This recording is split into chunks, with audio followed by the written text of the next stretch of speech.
Kenny juga udah mulai men-spot ke arah satu player dari Hill, tembakan. Dan itu gue katakan, satu player dari Yudu terus bergerak untuk ngebuka posisi dari Liquid atau Deusville. Betul, dipancing buat nembak supaya posisi dari Bigitron ketahuan semuanya. Tapi Satar memasak sebuah granat di cancel. Ternyata Liquid juga dipaksa mundur ke bagian belakang karena ada lemparan granat bertubi-tubi dari Adik Luke tadi.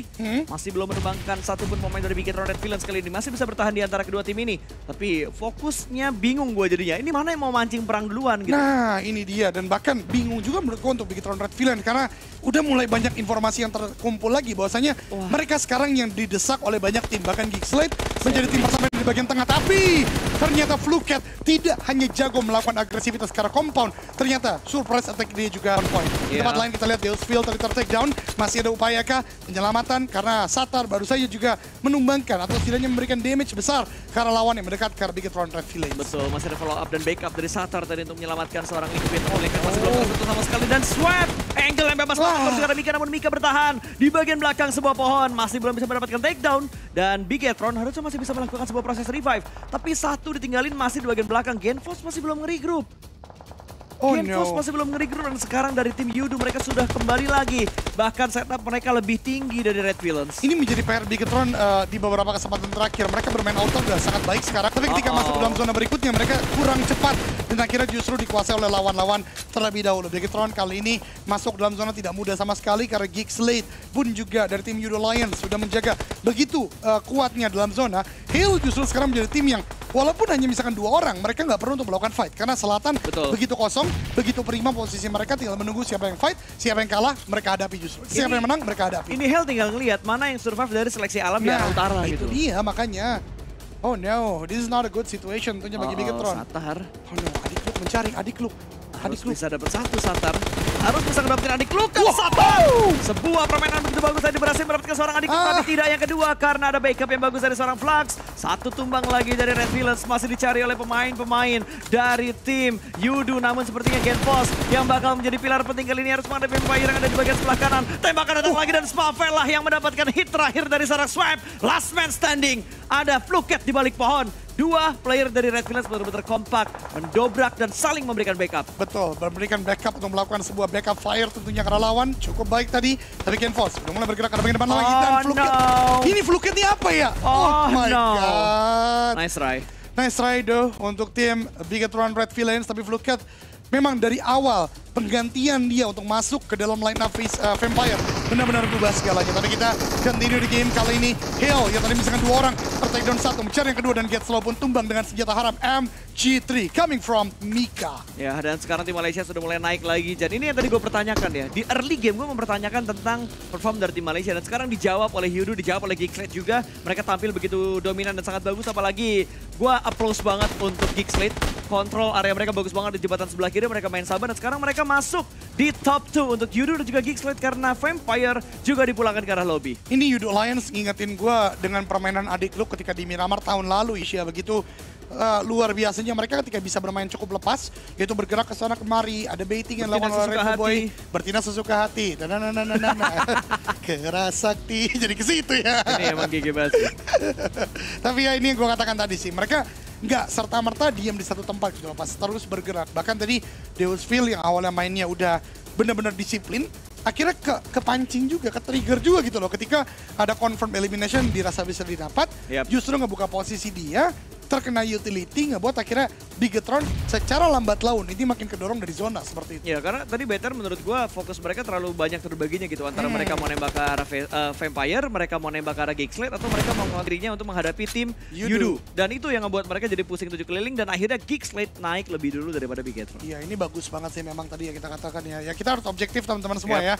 Ngelihat permainan yang bagus tentu kita harus bilang bagus. Tapi ya nice try tentunya udah di hashtag kelima juga, jadi step up poinnya cukup tinggi. Tapi lihat, ini yang sering gua katakan sejak masih ada sesi analisa ya di Pro League, dimana bagi ini nggak hanya sebagai kendaraan lu bisa gerak ke sana kemari ke arah bukit-bukit, tapi bisa juga lebih mudah untuk melakukan TPP karena atapnya itu bolong, kemudian juga enak untuk bergerak, versatile banget. Dan kali ini digunakan oleh kedua pihak secara luar biasa. Mereka nggak ada yang mau ke tengah terlebih dahulu karena open field banget di bagian tengah. Ya malah ini secara nggak langsung lo lihat Yudu tuh udah ngezoning Geekslate-nya banget gitu. Ya Geekslate nggak punya ruang gerak yang terlalu banyak lagi. Bahkan sekarang lihat dari seorang Repo Boy udah melipir ke arah sebelah kanan, ini makin sedikit ruang main bisa digunakan oleh Geekslate. Ini keren banget sih, dimana pengambilan zona tidak hanya langsung blok buat forting, tapi bagaimana ada bait, tembakan, membuat lawannya health point-nya berkurang, baru masuk perlahan dari tim kita. Ini menurut gua high level play yang digunakan oleh both of the parties dari kedua tim ini. Bahkan Adik Luke lagi dan lagi melakukan tembakan ke arah bagian damn good, belum ada knockdown terjadi. Tapi yang gua katakan, ketika health point-nya berkurang, dia akan kehilangan waktu untuk melakukan healing. Betul. Dan waktu itu dimaksimalkan untuk Adik Luke maju ke arah bagian depan. Cuman dari tadi ngesel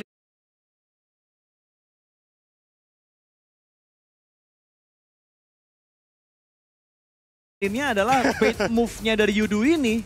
On point banget ya. On point banget, dia nge-distract bener-bener Geeklet supaya nggak punya ruang gerak yang terlalu banyak gitu. Ketika Geeklet mau ke arah kanan, tiba-tiba dibagi di bagian kanan. Nah. Diputer balik lagi ke arah kiri, ada satu orang lagi yang udah nahan di bagian kiri. Jadi emang bener-bener Yudu udah ngurungin Geeklet banget. Tapi kalau misalkan dari Geeklet ngedapetnya satu knockdown duluan, itu berbahaya untuk tim Yudu. Tapi trade talk terjadi. 2 lawan 3 sekarang tidak bisa dindarin lagi. Namun Geeklet juga ikutan tumbang. Dan kondisi berimbang. 2 lawan 2. Namun Snipe memasak sebuah granat, bang dilemparkan ke bagian depan sana.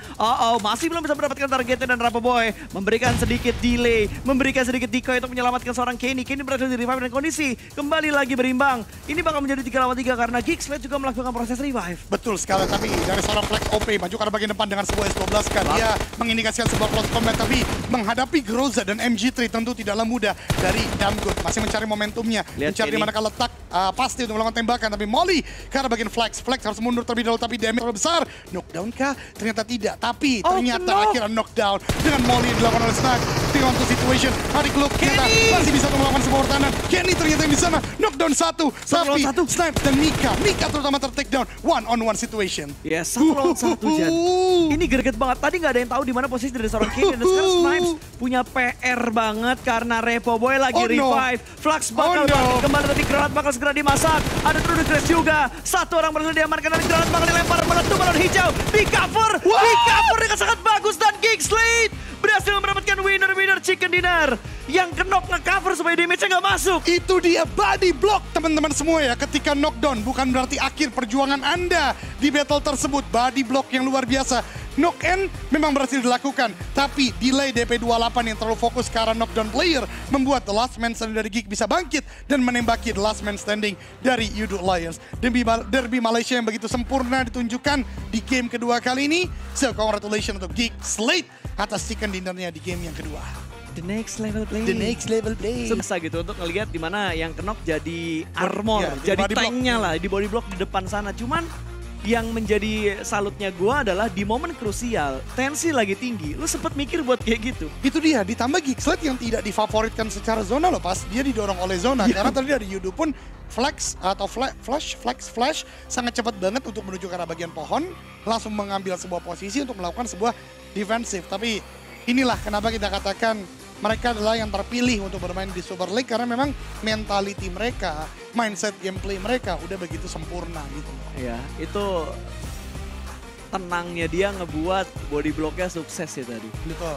Lo mau bilang caster yang lebay pun, ya gue emang ngelebayin hal tersebut gitu. Karena momen tersebut nggak cuma terjadi di turnamen, bahkan di Fast Tour juga terjadi.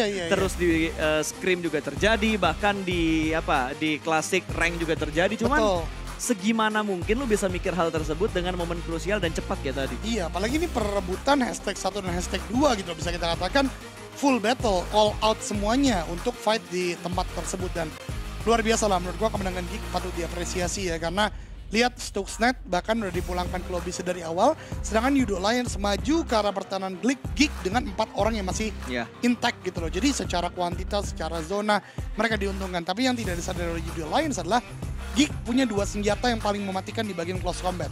Oke, DBS is strong, tapi MG3 dan Groza udah punya tempat itu jauh sebelum DBS menjadi meta gitu loh. Gue nggak ngelihat di momen Irenggeleng barusan, DBS jadi best option untuk di last moment. Nah, itu dia kan. Tadi lebih ke senjata auto yang dijadiin best option untuk di momen akhir tadi. Betul, soalnya orang-orang pada ngepron ya kan, jadi nggak kelihatan seluruh badan lah, bisa kita katakan dari lawannya. Sementara yang dia highlightnya, poin di awal menurut gue kena gambaran yang cukup keras, karena yang tadi gue sayangkan adalah 2 orang komit banget untuk buka badan melakukan tembakan ke arah hill. Sementara 2 lainnya masih melakukan looting, belum bisa melakukan backup secara cepat. Dan akhirnya satu persatu seperti di absen player point oleh Hale. Yes, dan buat yang lagi nonton jangan lupa di like guys. Kita umpamakan 1 like 1 doa nih. Let's go! Ini kita baru tembus di 8.200 like. Gua harapkan hari ini bisa tembus di 20.000 like minimal. Atau kita nyentuh ceban pertama dulu. Ceban pertama dulu. Ceban pertama dulu, let's Itu go. dia. Buat takjil bukaan nih. Dan teman-teman semua yang lagi nobar, watch party, ingin menyapa teman-teman semua, baik yang dari